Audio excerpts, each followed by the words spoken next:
अपन कोनिया के बात न कटबो अपन बहू के कपार पर रखबो अपन कोनिया के बात न कटबो अपन बहू के कपार पर रखबो।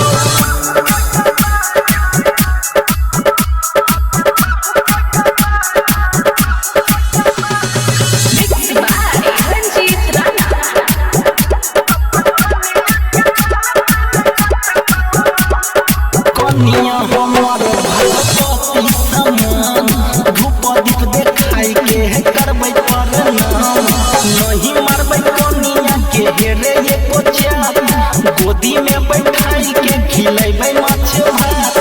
कनिया हमार भगवती समान धूप दीप देखाई के करबै प्रणाम नहीं मारबै कनिया के हेरे एको चाप गोदी में बैठाई के खिलेबै माछ भात।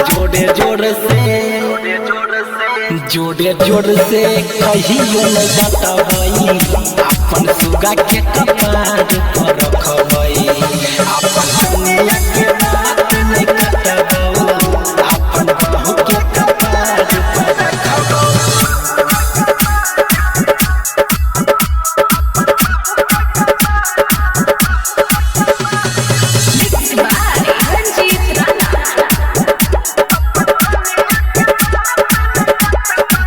मैंने हमसे राजी के मतिया एक बेल कहीं यही तपसिया होई जेबो भीन मंगल के दिन बुढ़वा बुढ़िया छही बड़ा मत छी।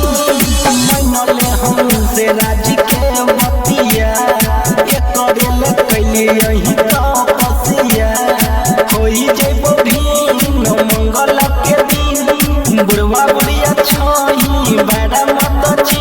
टुकुर